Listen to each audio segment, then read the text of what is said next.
په عربو کې یو دمګر یو چې هغه به خلق باندې دمونه اچول، لیونی به دمول، تعویذونه به خلق تکول. د رسول الله صلی الله علیه وسلم متعلق دا مشوره و چې نعوذ بالله دام لیونه دی. دغه دمګری وی چې یا الله دا سړی په ما پیخ کې ما سره د لیوانو ډیره زوره اجازه ده، نو دا سړی په ما پیخ کې چې زه دم کوم او د جوړ شي. نو دمګره د پسې ګرځیدي چې زه به چرته وګورم چې دا د لیوانو دم په واچوم. دا خدای شانو اتفاقی ورځ رسول الله صلی الله علیه وسلم په مخ ورغه، چې په مخ ورغه نو دمګره ورته وایي چې بچیا ما ستا متعلق اوریدلی دي چې دا لیوانه دی، نو تراشه د دمومه چې ته جوړ شي. رسول الله صلی الله علیه وسلم ورته فرمایل چې الحمدلله نحمده ونستعينه ونستغفره ونؤمن به ونتوكل عليه ونعوذ بالله من شرور انفسنا ومن سيئات اعمالنا من يهده الله فلا مضل له ومن يضلله فلا هادي له. ادمګره ورته چې ته بیا وای. رسول الله صلی الله علیه وسلم دا الفاظ ورته بیا وای چې بیا وای. ادمګری ما وخت کې وای چې لا اله الا الله محمد رسول الله. ما دې په خدای قسم ما دنیا لیدلې ده، دنیا او د دنیا لیونی ما دم کړی دي، ما د لیونی د خلې نه داسې کلمات نه دي اورېدلې. دا کلمات یا د خدای کې دي شي او یا د خدای د پیغمبر کې دي شي. دا کلمات د لیونو نه. عزیزانو عرض میں داو چې هغه کومه حربه وا چې خلق نه استعمالولا چې دا قران چې د خدای کلام نه دی. قران کریم یو اعلان وکړ چې خدا تاسو وایي چې دا قران د خدای کلام نه دی. نو ان کنتم فی ریب مما نزلنا علی عبدنا فاتوا بسورة من مثله. کتا سو په شک کې په دې خبره کې چې دا قران د خدای کلام نه دی، شکم دی، نو خدا فاتوا بسورة من مثله، راوړ یو سورت د دې قران په شان. وړو کې سورت په ټول قران کې ان اعطینا کل کوثر دی. یو سورت په قران کې داسې پیدا کړي لکه د قران چې دی تاسو به حق بجانب دی چې قران د خدای کلام نه دی. یو عربو کې خود شعر او شاعری او د ادبیت شان ډیر اوچت، به حد ډیر اوچت عربو کې. او بیا د عربو شاعران دنیا به په بل اړول. لند درته عربو کې یو دو جنا کوي، داغي پلار او داغي پلار شاعر او ابو نواس نامه ہے، امرؤ القیس نامه ہے. او نور شاعرانو په هغه زمانہ کې ابو نواس وغیرہ عام ډیر لوی لوی خلق خو د امرؤ القیس جو د شهرت ډیر شوی، دنیا به د شعر ته غوږی خو، دنیا به د کلام ته غوږی خو. دا نور شاعران چې د دوی ور سره کینه او حسد پیدا شو چې دا څنګه پرون را پیدا شوه دی او نن چې د ټوله دنیا د منی او مونږ اډو څوک په سړو کې نه اچي ورازي چې مړی. امرؤ القیس راونی ونه هغه ورته وی چې زما یو دولونه دي هغه ته زما یو پیغام ورسوي. ویل بالکل وعده ده. وې زما چې مړ کې او زما کور تلار شي نو زما لونو ته بداوي چې یا بنت امرؤ القیس یا بنت امرؤ القیس ان اباکما، اے دوو لونو د امرؤ القیس په تحقیق سره ستاسو پلار. د دې الفاظو دا معنا ده. بعد دومره زما لونو ته وای نور تاسو خلاص. سړی مړ کو کور تراله لونو ته په دروازه کې आवाज وکړ چې یا بنت امرؤ القیس ان اباکما. لونه روته او دا دوار شاعرانی ونیو چې وینیو ولی په تاسو زمون پلار وجلې دي. ورته مونږ تاسو پلار کم ځای وجلې مونږ خو یو شعر وې تاسو په دروازه کې وینیو. پولیس قاضي ته حاکم ته پیش چې پیش شو. حاکم ورته ویل چې تاسو سره څه دلیل دی چې تاسو پلار د وجلې. اجینکو ورته مونږ سره دلیل ویلو. ویل دوی یو شعر ویلې دی. شعر دی دوی بیا وای نو اوس به خبره صفاش.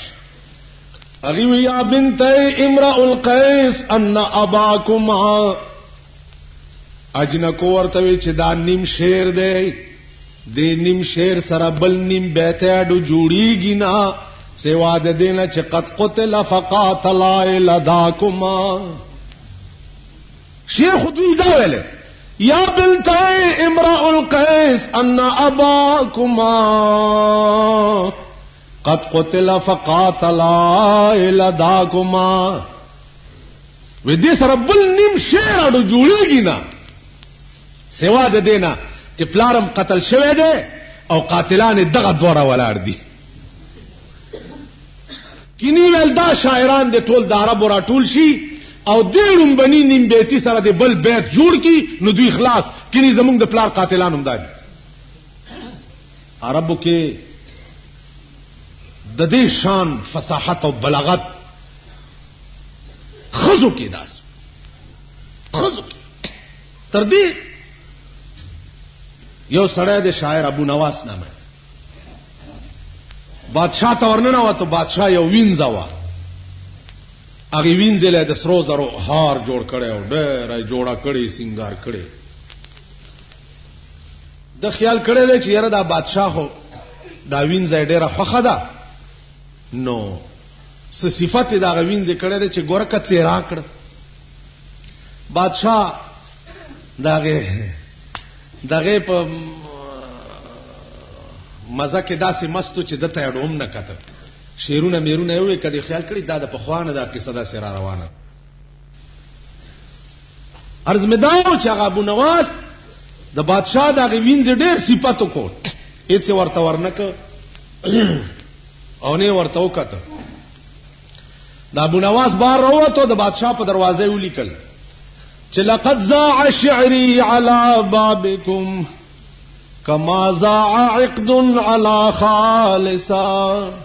زاع ضایع نه ده ضایع شو بس شو. شیرونه زما ستا په دروازه کې بادشاہ كما زاع عقد على خالصا. لکه چې تا بس کړه د سرو زرو عامل د خالصي وینځ په غاړه کې وینځله څوک د سرو عاملونه ورچي. لکه تا چې د عامل بی عزتی کړي د وینځ په غاړه کې داسې زما د شیرونو بی عزتی ستا په دروازه کې وشو. سنتریان او کته چې دا شعر ابو نواس لیکلاړ دنه رپورټ کو چې ابو نواس خدا سے شعر لیکلو. بادشاہ الور شیراوی دي چې راویني وو د چې دنه ننواتو نو زاع عین بچرتم ک قتلې عین دا سلام دی خپل ٹھیک ده داسې نو د چې ننواتو نو د عین نه لاندې د خپل داسې میټاو کړه. نو چې عین نه لاندې خپل میټاو کې نو پاس حمزه پاتې شي. خیالم کړی پاس حمزه پاتې شي چې ورننه وته. بادشاہ ورته دا څه دی لیکلی باب وې څه دی لیکلی څه وی لقد زاع شعري على بابك. وی بادشاہ سلامت ته پخپل لګوري چې بادشاہ د حسین را پاسې چراغ عین نو حمزه کړي او د خلاندې ته خپوالی و. بیا دا معنا شو چې لقد زاع په تحقیق سره خوند وکړو شیرونو زما ستا په دروازه کې لکه خوند کړي امیل د سرو زر استاد وینځي په غاړه. عقل دی حد تر رسیدلې او د عربو په دې خبره پوهیږي یعنی یو عین نخپی والو سره به دنیا په بلا واړوله دا د دې قماش دنیا او عرب موجودو خو د قران مقابله چاو نه کړی چې یو سره او خر ساتلو نو پاغه خرب هغه غریب مزدوری کوله چرته سره چلوله پټوته نو په سره کې یو ملغلره بیا مونته چې ملغلره بیا مونته نو خیال یې وکړ چې هلکه ستا نور څوک دي خو یو ته یو دی دا خر دی او دغه خر په برکت چې دی ته پاللی کېږي نو دا داسې ښه مرای ده راشه دې خر ته یې په غاړه کې واچو نو ملغلره خر ته په غاړه کې واچو چرته یو جوهری پیرا پیښ شوی دی چې کتلی دي چې فوی دا خو ملغلره ده او دا خر والا د دې خر په غاړه کې اچولې ده دا خر والا ته پته نشته چې دا د 100 روپو ملغلره ده ورتل کاکا دا مرای خرڅه نه نو خر والا ورته وی چې ولې نه خرڅون وی په سوی ورکه وی خو چې څه دې راکړ هغه ورته 10 روپۍ رئیس دي نو هغه وخت کې په 10 روپۍ لاس خر کېده 10 روپۍ چې خر والا کتلی دی لیونه شوه دی او زری مړی را پرانیسته د خر د غاړې نه هغه سړی له ورکړه او اوس په یو منډه روان دی چې اسه نه چې دا سړی بیا را واپس نشي چې نه علمه جوهری ځان له په منډه روان دی چې د خر والا ته پته ونه لګي چرته چې دا د 100 روپو ملغلره ده او خر والا ځان له په منډه روان جوهری هغه مړی اوړه او ډیر اعلی مالوچو کې لاندې باندې او خب بهترین بکس کې اخوا ډیر په قدر او په عزت لکه د زرګر دکان کې تاسو وګورئ د سرو زرو کالو د پاره څخه خسته خسته بکسونه جوړ کړي څه زمانہ پس بادشاہ ته د هغه ملغلره ضرورت شې چې کومه ملغلره کال پس په سپای کې یو خېج اوس کال پس سپای کې یو د دې څه مطلب دی دا معنا ده په دې سمندر کې سپای داسې یو شی داسې بند چې اسمان کې ګړګړ وشي نو دا سپای د سمندر د بیخ نه روانه شي او پاس سر تراشي او د خپل پرانیسته شي او دا سیواز خپلونی نو چې ساس کې پکې راو غورځيږي که یو ساس کې باندې دا سپای بند شو او سمندر بیخ تلاړه نو هغه کې کال پس دا یو ساس کې نه یو ملغلره پیدا شي دا یو قیمت بیا لکونه روپۍ او کدی سپای هرسو کو او خلای وازنی ولی و دویم ساس کی تم نو کال پس پکې 2 ملغلری وی خود دوارو قیمت دا یو عمر نه دی نو ځکه مولانا روم وی چې کاسه چشمه حریسان پر نشد کاسه چشمه حریسان پر نشد تا صدف قانع نشد پر در نشد وې د انسان د سترګې دي دام د هرس نه ډکی او چې لک شراشي او په نور وې چې نور راشي او په نور وې تا صدف قانع نشد پر در نشد لکه هغه سپای چې دویم ساس کی تخلا وازن ولي ولري نو قیمت کم شي زما عزیزانو بادشاہوی چې ما ته ملغلره پکار ده خو هغه ملغلره پکار ده چې کما کال پس په سپای کې یووزي دی جوهری وې چې ما سره شتا منډه کړې دا او بکه سره اغسته ده چې پرانیسته ده چې ګوري ملغلره 2 ټوکړي پراته وا ما تا وا دی جوهری ورته وې چې بیړه دې تباش د خر په غاړه کې خروالا چولې وي نو نه ماته دي او چې ما په بکس کې دومره په عزت او مالوچ لاندې باندې نو ماته عمل غلره ورته وی چې زما بیړه مت تبا کوه جوهری بیړه ستا تباشه خرو والا کزه د خر په غاړه کې چولې ومنو خرو والا ته دا پته نه و چې دا د لکو روپو ملغلره ده کینی زبه خر ته غاړه کې نه چول نو اوس ما ته ولې شو ما ته زکه شم چړه مې اوچاودو چې تا ته زما قیمت معلومو او په دومره سپک قیمت ته واغستم په 10 روپے که خروالا زه د خره غاړه کې هم هغه ته زما قیمت نه معلوم تا ته پته و چې دا دومره اعلی او چت شی دی او بیا دې په دومره سپک قیمت واغست اهل مکه او اهل مدینه او کې اختلاف پریوت امیر بچو کی د رسول الله نرستو د مدینه خلق وی چې زمون ملک دی زمون وطن دی تاسو د مکینا مهاجر راغلی یی تاسو څه کار دی امیر به زمونږ د مدینه د خلق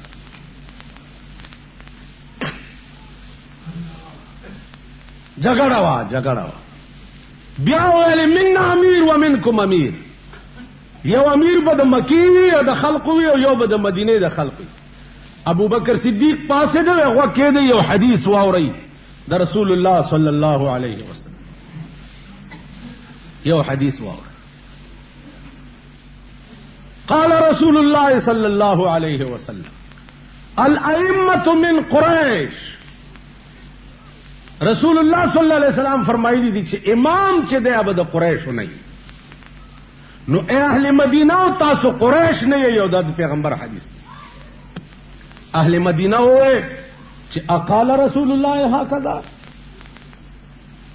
رسول الله صلی الله علیه وسلم دا ویلي هغه والله قال رسول الله هكذا دا د پیغمبر حدیث اهل مدینه پاسه ده او ویل چې پیغمبر ویلي دي چې امام به د قریشو نه نو ابو بکر په قریشو کې تانه لوی او چت ببل څوک لاس ورکو دغه په لاس بیعت یو څو صحابه او د بیرو د بوټی لاندې ناستو او تمام اهل مدینه د صدیق اکبر نه بیعت صدیق اکبر امیر شو چې امیر شو عزیزانو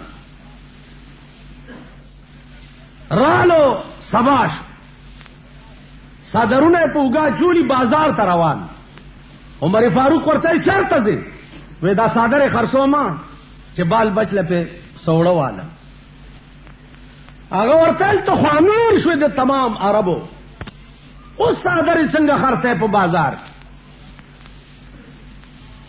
ورته امارت په خپل ځای دی او بال بچ لا روټای پیدا کول په خپل ځای روټای به پیدا کم بیا به د قوم خدمت کوم نو خزانه ته بوته بیت المال ته بوتلو پاوړې د سړی په سر د امیر المؤمنین کور ته مقرر پاوړ امیر المؤمنین دغه توای بیا ورته خزه وای چې انار ته مړ کیږي وی پیسې نشته دا ستا په نامه چې کوم وړ راځي په نیمه خېټه یو څو ورځې روټۍ وخورو دا وړه بچ کړه به خرڅ کم طالب په انار رو اته ورځې هغه په نیمه خېټه روټۍ وخوړه یو سیر وړې ابو بکر لور کړ هغه یو وړه واپس بیت المال کې داخل کړ ما خام کور تراغه وی انار وی بیبي انار خو له څه کې استا وړه مې بیت المال کې داخل کړو آرډر مې وکړو چې دین آباد زما د خزې په نوم باندې نیم پاوډر را لېږي معلومیږي دا چې زما خزه په نیمه خېټم گزاره کولې نظام اسلام دې ته وایي قرآن کریم نسخه وا د کجورو په پاڼو لیکل شوی و د اوسای په سرمن لیکل شوی و د اوخ په دې کوب کې یو پلن غوندې اډو کې د پاغي لیکل شوی و دا نسخه د سردار کونین نرستو د قرآن پرتا و پرتوا یو غزا وشوا پکې ډېر قاریان شهیدان شو. حضرت عمر راغی او ابو بکر صدیق ته وویل چې دا د قران نسخه په یو ځای کې راجمع کو او به لیکو دا قاریان شهیدان کیږي اسنه چې دا نسخه ګډه وډه نشي.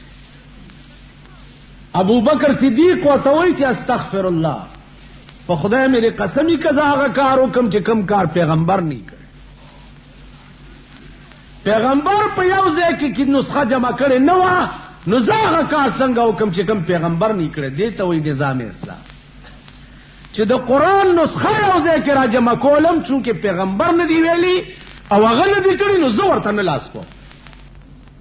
بیا ورته ابو بکر وایي چې بچیا زه چې مرشم نو دا د بیت المال 15 سیزونه دي زما په کور کې، دا 15 واړه په منډه یو سو عمر فاروق ته داخل کا، سٹور کې جمع کا. زه چې مرشم د بیت المال شه زما په کور کې حرام ده، ځکه چې خدمت به منقطع شي. چې خدمت منقطع شي د بیت المال مال د هغه چا دی چې څوک د قوم خدمت کوي. څوک د قوم خدمت نه کوي، د بیت المال مال هغه د پاره حرام. داس دې ته وایي نظام اسلام. د نرستو د یو څو کسو په انتخاب عمر فاروق امیر شو. چې امیر شه څو ورځې تېرې شوې، باغ کې ناست دی، کمیس ته ټاکی ګنډي. د مصر سفیر راغی، تپوس یې وکړ چې این خلیفۃ الاسلام، د اسلام امیر چرته دی؟ خلق ورته نه مخامخ د کجورو د پاڼو په پوزي ناست او کمیس ته ټاکی ګنډي. چې دی ورغی عمر فاروق ورته داسې وکړه، خو چې وی کته نو هغه باندې لړزه ولګېده، پا سفیر لړزه ولګېده. عمر فاروق ورته تعال لا تخف، راشه یریږه ما. ولې؟ ورته زه سفیر ام صاحب دا کاغذات مې راوړي دي، خو یو عرض کوم چې د مسلمان قوم داسې امیر وي والله که تر قیامته په تنزل کې پرې ناس پزمکه کمیس ته ټاکی ګنډي او د سترګو روب دې داسې دی چې والله په ما دې لړزه راوست، خالی په کتو. اوس مونږ ته چې څوک وګوري لړزه به پرې راشي. مونږ خو داسې څیزونه یو لکه یو درې څلورې جړاګان، نو خپلو کې صلاح وکړه چې راځئ دا ټول خلک شوکې کوي، لارې شوکې، دا مونږ څه بلاوالي. نو یو درې چې دی په جوارو کې پټ ناست دي او یو په لار کې کینولی چې څوک راشي 13-19 مونږ ته آواز وکړه به در به شو به شو کوو. په دې کې یو خروالا پې راغلی، کلالو لوښي خرڅ کړي و، لخته ورسره وه. چې راغی د اجړا ورته وایي چې کلال کاکا وی ودرېږه. وی ولې؟ وی مونږ غلیو لار شو کوو. هغه چې خبرې اورېدلې چې وایي دا خو اجړا دی، بس هغه د خره لخته خو ورسره وه که نه، چې تراک شو په دې غوږ یې وویل ودرېږه. منډې کې هغه نورو جړاګانو ته اواز کوي خورې راوځئ. هغې وی څه دې وکړه؟ ویل ویې پېژندو، مونږ یې پېژندلي یو. تاسو وایئ شوئ مونږ یې پېژندلي یو. مونږ سترګو ته هم چې څوک وګوري نو پې لړزه به ولګي. دې ته وایي نظام اسلام، دې ته وایي نظام اسلام. یو ښځه راله او شکایت یې وکړو چې عمره دې خوره شه. عمر فاروق ورته را پاسېدو او لارې له ورته را نظام اسلام درته خیر. په منبر ولاړ دی خطبه وایي، یو غلام را پاسېدو د ګریوان نه ونیو او منبر نه اعلان دی را کوز کو. ورته ولې بچیا؟ وی دا د پیغمبر منبر دی، ته په دې خطبه نشې ویلی. په دې به هغه څوک خطبه وایي چې په چا کې عدل او انصاف.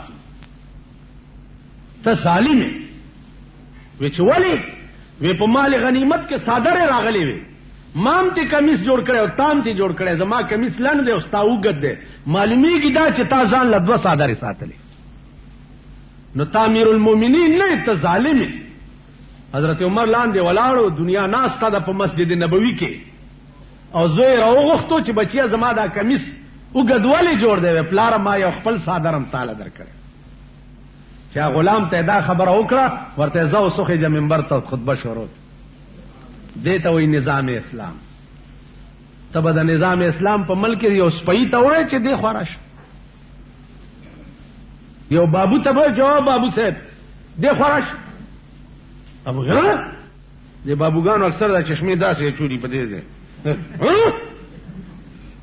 دی خوراشه چپړاسی ته ودا سوق دی پاگل بچي بابو صاحب لګ بار راشه او به ویلې شي نظام اسلام دې ته وایي امیر المؤمنین ته وایي چې عمر فاروق دې فرش پمنډه ولا رات معصوم یې غېږ کړي ورته لو عمر په دې مې پوهه کا چې دا قران یوازې زمونږ د لپاره قانون دی او کستاون دی عمر فاروق ورته دار چا د لپاره دی اور چا د لپاره ورچا د پاره دی وې زما دا غي کې ستا امانت ته استادوی ما سره زنا کړي دا داګه نه پیدا وې چې خاوې وې زبي بي په مخه ده کور تراغه او دوی د سر نه رونی او دیوال سره ډغره وای او جلاد روغختو وې زما قانون دا دی د قران چې زنا چا وکړه او واده شوی نه سل دوره وای لگاوي جرګي ولاله چې عمر استاد زوی قران اور تراغه زوی د سر نرونی او دیوال سره ډغره وای او جلاد روغختو و زما قانون دا دی د قران چې زنا چا وکړه او واده شوی نه سل دوره وای لگاوي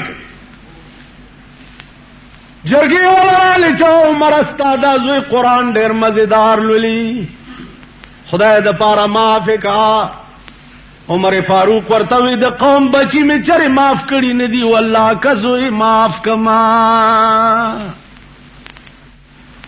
امیر المؤمنین ورته ولار دی او زوی سل دوره لگاو خو چې سلمه دوره ولګول راو غرزیدو لته ټکولې راغه په دې مخې ورته لاس وال ول بچیا کته مړ شو مونږه خخ کړي نو ستا ملاقات به جناب محمد رسول الله سره وش دا د درو وهلي زخمونه ورته وخایا او ورته وای چې پیغمبر تا چې کوم قران پرې خو عمر په داسې عمل کړي چې په کور راغلم نو صرفه نکړه لکه سات چې تیر شه ان لله و انا الیه راجعون دته وی نظام اسلام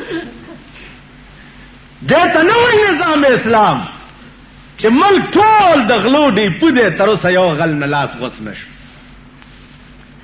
ملک ټول د زنا دی پدې تر اوسه یو زناکار سنگسار نش ملک ټول د شرابیانو دی پدې ملک ټول د شرابیانو دی پدې یو شرابی په درو نه والے شو دته وی نظام اسلام چغینی صاحب یو بد حال جوړ نظام اسلام او نظام اسلام او نظام اسلام چې د خلکو له د خلینو بوټو زړو کلیجیان خلکو الټیک چې دا نظام اسلام دې څه شي دا نظام اسلام بیا د عمر د مرګ نه وروسته عثمان ذی النورین خلیفہ شو عثمان خلیفہ شو سازش ورته جوړ شو په کور کې بند فوج او پولیس او دا ورته رااله چې څوک مړی کو توري په چلو امیر المؤمنین عثمان ذی النورین ورته وی چې کم کار پیغمبر نه دی کړی ځنک زما ځان دی لار شي خو د دوی ځان دی بچ کور کې ناستو رستو نه په حمله وشو قران لستا او رستو نه په تبرو والو فسيكفيكهم الله دا آیات وی او د سر مازغه په قران ور پرې ول زما عزیزانو دیتا وی نظام اسلام، دیتا وی نظام اسلام. دا عثمان سڑے والا راغے وی پیغمبر را لے گلے میں یو من شات میں پکار وی کینا بچیا کینا قافلہ را لے 200 خانہ ساروان تیوی دی سڑی من شات ورکا پیغمبر را لے گلے ساروان ورتوی چی جی من شات چې د بار نه کم شي نو یو انډه سپکو یو درون بیا په وخ بار نه بټینګيږي. عثمان ذی نورین ورته وی چې دې سړی له من شات خامخا ورکو او کبار نه ټینګيږي نو بیا ټول بار والا ورکا ځه. ساروان ورته وی چې جی دا بار بده وړي څنګه د وخ بار خو سړی نشي وړي وی وخم ورکا وخ به یې وی جی دا وخ دا څه ده چې دا مخ کینو دا 200 نور ورپسې زی او کدا اوخ د مخ نه لری شي نو دا نور خان بیا زینه وې دا اوخ می دلا ور کړي کدا 200 د دنه بغیر نه زی دا ټوله قافله دلا ور پړې واغستو ورواله مخ کې شبچې په مخ. عثمان ذی نورین خپل ساروان ته وی تلوار والی کې وی جی ویریدم وې سو یریدم واسه نه چې تو سره ته وې چې تم ور سره ځه وی ولی کتلار شه بد ده نا ساروان ورته وی چې عثمان تا د پاره خو به ما غوندې نوکران ډېر پیدا شي خو ما د پاره به تا غوندې آقا بل پیدا نشي. دې ته وی نظام اسلام. مونږ او نظام اسلام دیکھو وګوره د عثمان ذی نورین نه رستو حضرت علی خلیفہ شو.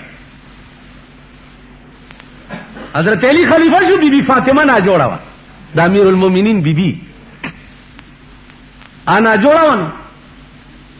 حضرت عثمان دا حضرت علی انا راغسته وی چې بی بی فاطمه ته وړو لار کې ملنګ پروت ملنګ ورته وی علی ته چې دا انار مال راک وی والا ورته د څه نه علم دلیکینا دا انار سپین کا دانه ته وباسا مال لګي لګي خلک را کوزنا جوړه چې دا اخلاص شي وی خرم خلر علی پاکه کبي الار اے علی کدمره خدمت کولې شه ډیره خده کینا انار دی وړه ولول نشم کوله کیناستو انار سپینولې شروع لګي لګي ورکوا خلاص شو انار. حضرت علی په خپل لمن دا سړی خلا پاکه ول بس کور تلاړو بی بی فاطمه ته وی وای بی بی تعالی می انار وړو خلا دی پکوا تبه والے ولار کې یو داسې چلو شو. بی بی فاطمه وی الحمدلله خدای چې زما په نوم یو شعر اتلو استاد غریب خېټه کې پریو نو عرض می دا عزیزان چې قانون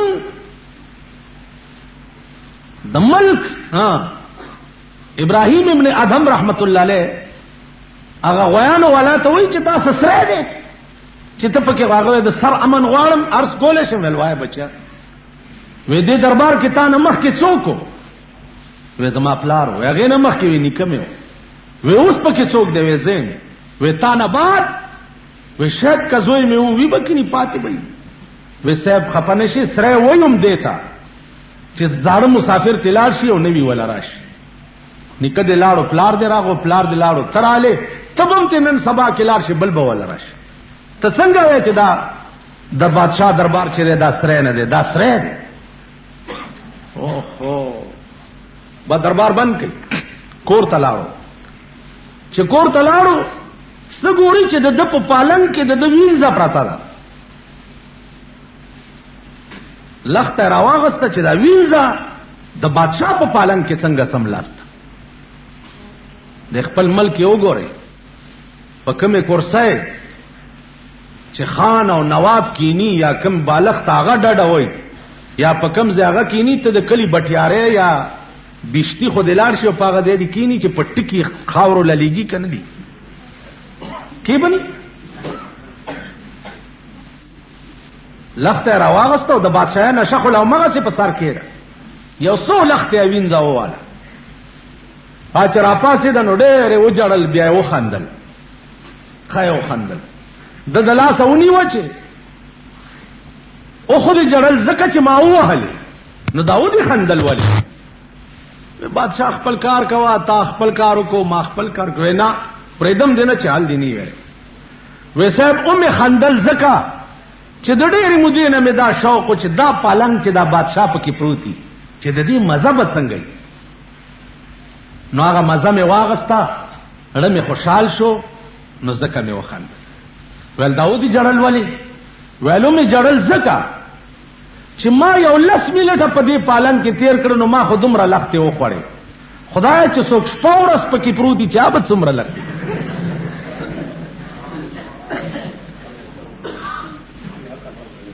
عزیزان بادشاہ میں واللہ رشتیا دے بادشاہی پریخو روان شو یو بالغ تا یو کټوره ځان سره واغست پلار روان دی او سره د ولی په غاړه ناس ته داسې په لپه وبس کی دوی چې الګا دا کټوره سره ګرځم ما سره قدرت کټوره هم تیار پیدا کړي اهم غرزونه مخکې چې لاړو ونی لاندې یو سړی پروت دی دا څنګه سر لاندې کړی دا پروت و قدرت خو بالغ تم ما سره تیار پیدا کړی دا بالغ ته مو لاړو یو زمیدار سره په باغ کې کخیش کخه د باغ خدمت کوا ونو لو بور کوا دا اوس زمیدار ته څه پته ده چې دا بادشاہ دی خدمت به کولو تنخواه به غستا او روټای به خوړه یو ورځ د بادشاہ د زمیدار ملمانه راغلی د ته ورشه انار راوړل خواږه غوندې وګور چانار راوړه تراو ول خواږه وګوره وې سکا ورته وې سیب بډان دې زکات راو چې تا ماته د سکلو حکم نه وکړي نو که زه به اجازه تستا دا انارو سکم نو ما د پاره به حرام شي ناجایز بشي وته زما به اجازه ته انارم نه سکوي نه هغه ستا تنخواه مې یو په دوه کړه هغه ولا د باغ چابیانې ورکې وزستانه او کری نه کوم وی چې ولی مې اوس درته پته ولګېده چې دا ایماندار دی نو لګلیاز به مې ساتي کار به را باندې نه کې نو چې کار را باندې نه کې او تنخواه علمه نو بیا به م حرام وي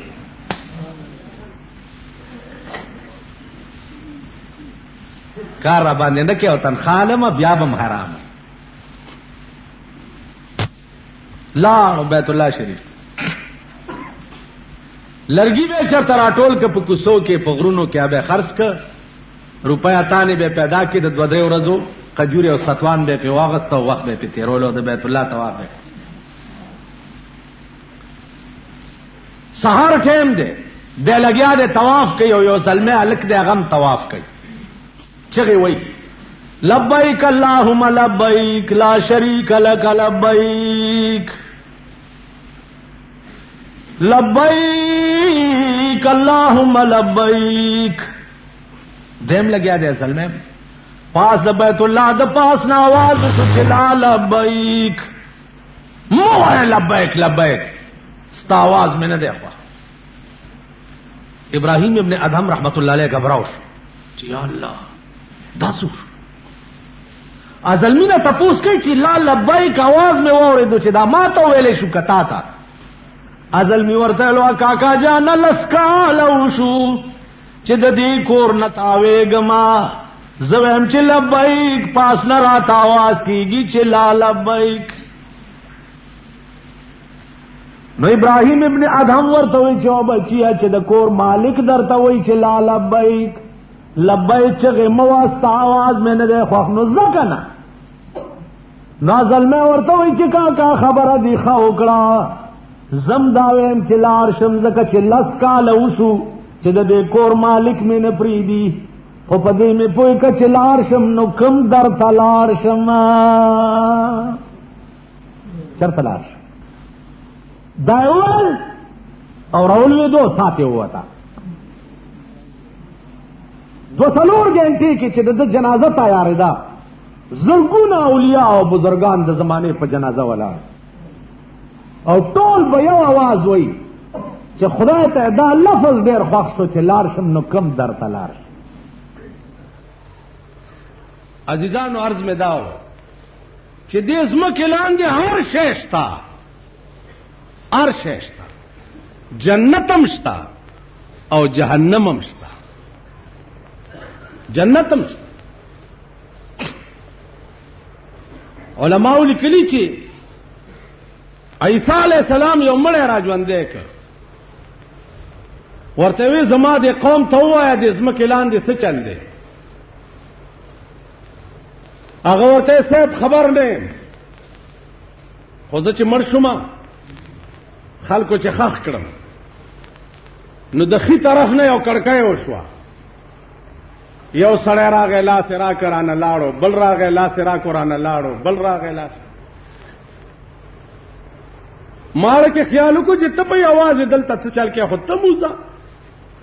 وی پا کړکۍ ورپسې زه م ووتم، چې ووتم څه ګورم چې یو ډېر ښایسته باغ دی، باغ دی، او هغه باغ کې ولې بیږي او ډېرې ښایسته ولې بیږي. وی مازدیګر ټایم دا یو بله مسله واوره، کم سړی چې مړ شي که هر ټایم یې خښ کي خو په قبر کې هغه باندې زیړی مازدیګر وي. نو دی وایي چې ما مټې اونغښتې چې دا ولې بیږي او دس کومه چې مونځ قضا نه شي. وی په دې کې یو جینۍ رااله او زما په دې ملا لاس کېښوی چې څه کوې؟ ما چې اودس کوم. راته وی چې دا د منځونو ځای نه دی، منځونه د دنیا کې چې څه کړي دي بس هغه کافي دي، دلته به اوس مزې کې. وی ما داسې ټیله ورکړه چې منځ نه مې څنګه بندې. وی چې ما داسې که د هغې غاړه کې هارو، هغه هار وشلېدو، چې هار وشلېدو. وی ما ورته وی چې اوس خو دې خدای که راته وی جنۍ چې اوس خو دې نه پرېږدم، دا هار به جوړی راتنواله به دې پرېږدم. وی د تار یو سر هغې ونیوو یو ما ونیوو او مرایم پکې پیرلې او خبرې اترې م کولې. وی هارم لا پیرلی نه و چې تا آواز وکړو زه راووتم.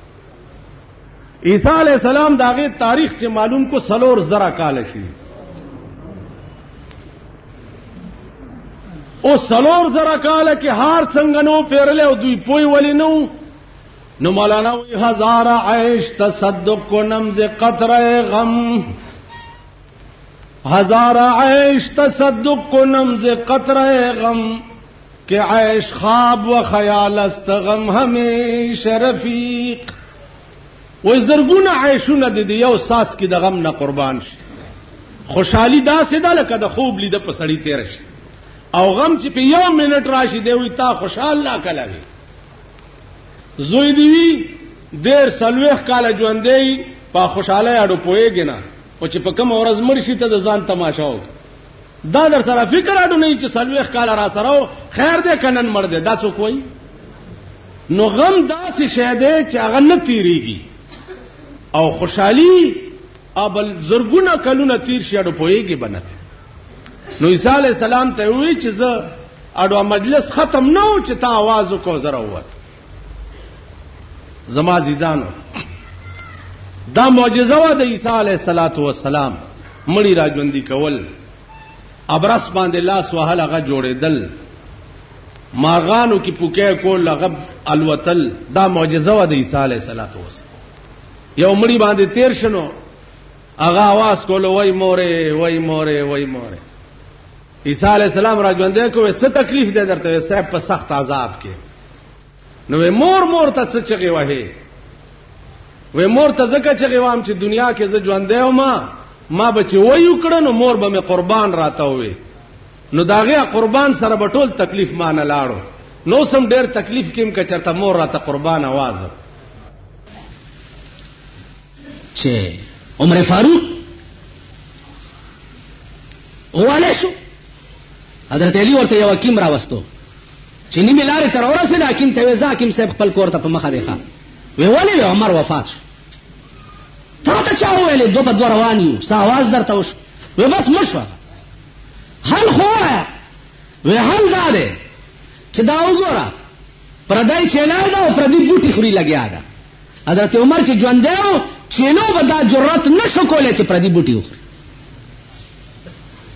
اوس چې چیلای دا جرأت وکړو چې پردی بوټی خوري، معلومیږي چې عمر مړ شو، چې راغی رښتیا مړ و. د حاکم حکومت یوازې په بنی آدمو نه وي، د حاکم ایماندار او دیانتدار حکومت چې په حیوانات او په زناورم وي، زناورم پردی بوټی نه خوري چې عمر به خفه شي، عمر به خفه شي. نن مونږ ړکه یاره نشته، خوف خدا نشته، نو چې د حکمران طبقه په زړه کې د خدای یاره نه پیدا، د دې ملک په ډکه د خدای یاره نه پیدا کی.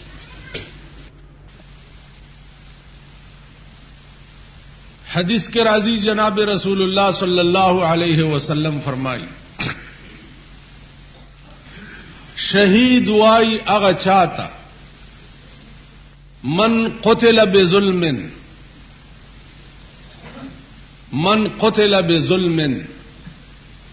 سوک چه قتل کړي شو په ظلم باندې دته شهید وای.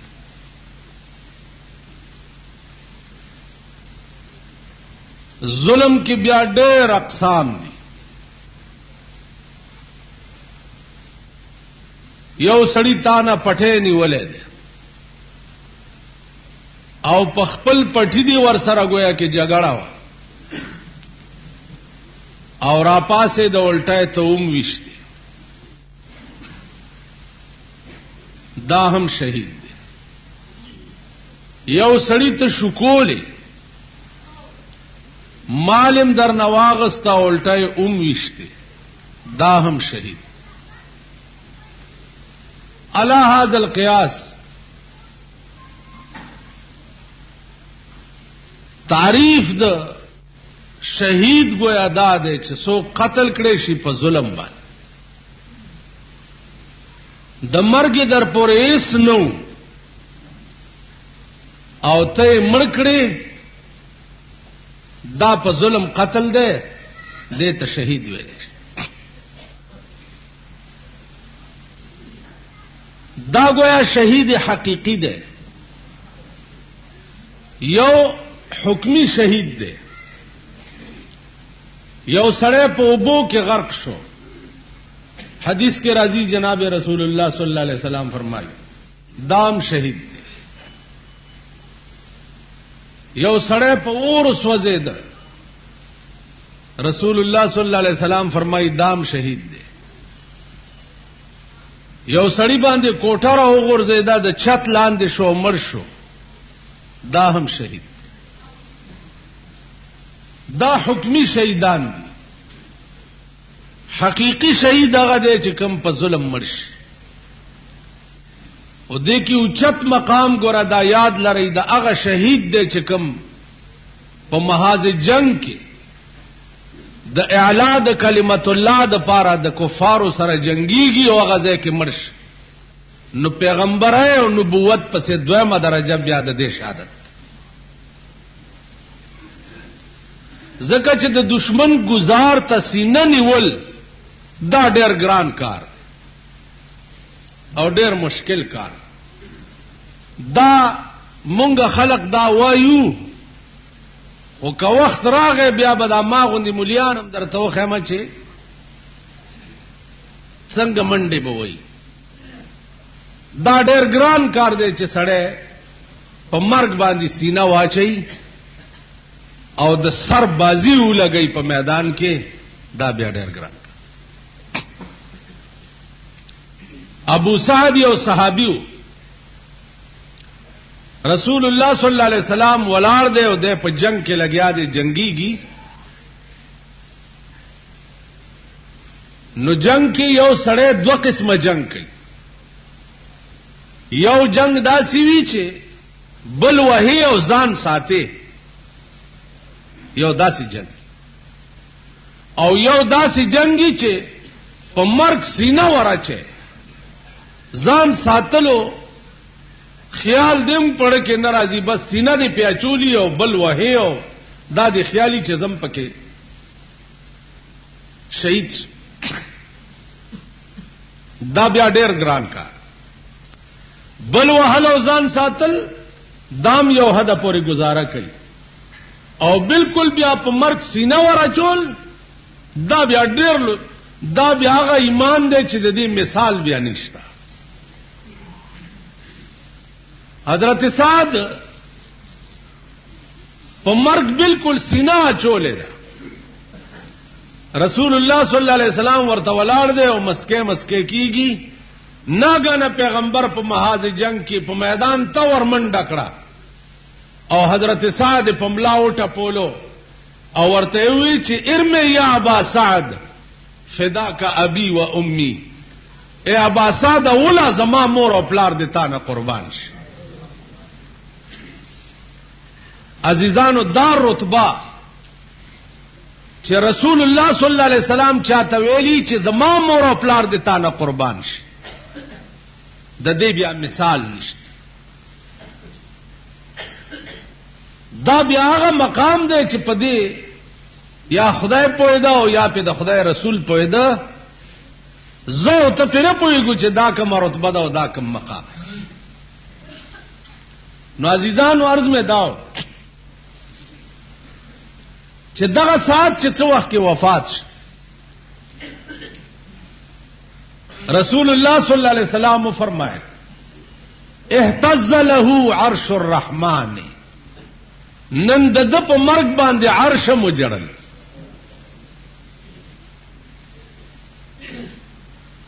عزیزه څوک چې د الله د پاره په میدان کې ځان قربان کی،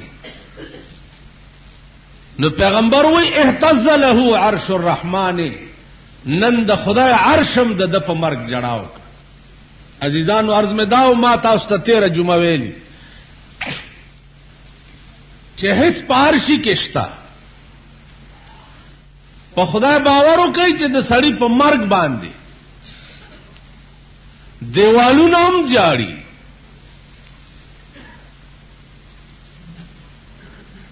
آسمانم په جاړي، ملائکه هم په جاړي. نیک سړی او الله والا سړی سرفروش د دین سړی چې څو وخت کې مرشي داغي جړه یوازې د مور یا خويندو یا د خزو نه هغه باندې جړه د اسمانونو وي. قران کې راغلي دي چې د شهید روح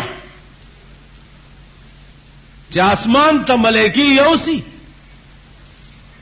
او دروازه وټکي څوک یې د فلانی روح را روان دی، داول اسمان نه تر علیین پورې د ملائکو صفونه داغه په استقبال کې ولاړ.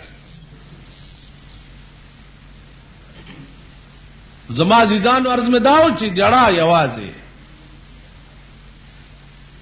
13 ورځو کې ما تاسو ته ویلي چې منصور په حق او د استغراق مقام ته رسیدلی و، ان الحق ځان ته وې مليانو پانسی کړ چې د دل جنازه په کوم لار وړاغه دیوالونو نم ان الحق आवाज راته د غاړه ته چې کوم رسایا چولې و هغه رسایم ان الحق چغي وای. خدای سره چې نزدېکت سړی پیدا کی نو بیا یوازې بنی آدم ورپسې نه جاړي، هغه پسې هغه زمکم خپای چې کوم زمکه باندې دی ګرځي. عزیزانو اوس مونږ پسې به کوم زمکه خپای. ولې په مسلم کې تاسو دا روایت نه ده کتلې چې دا دنیا به ټول لاړه شي آدم علیه السلام ته چې ته اول الناس ته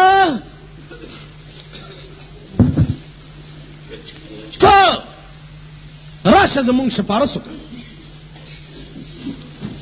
آدم علیہ السلام وای چې زپکې نه، نوح علیہ السلام نه، ابراهیم علیہ السلام، موسی علیہ السلام، عیسی علیہ السلام نه، را بشي سردار کونین تا ابرا پاسی ورته وای راځي دا زما کار دی. ټول پیغمبرانو ته په دنیا کې چې کوم خصوصي اختیارات ملاو هغه په دنیا کې ختم کړی دي.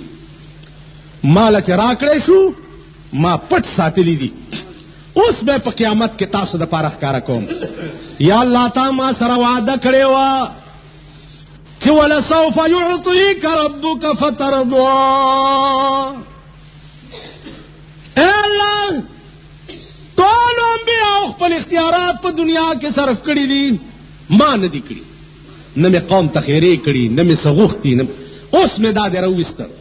الله به ورته وایي حبیبه ته په لاس ږدا او زه به یې بخمه، ته شپارس کوه او زه به یې بخمه.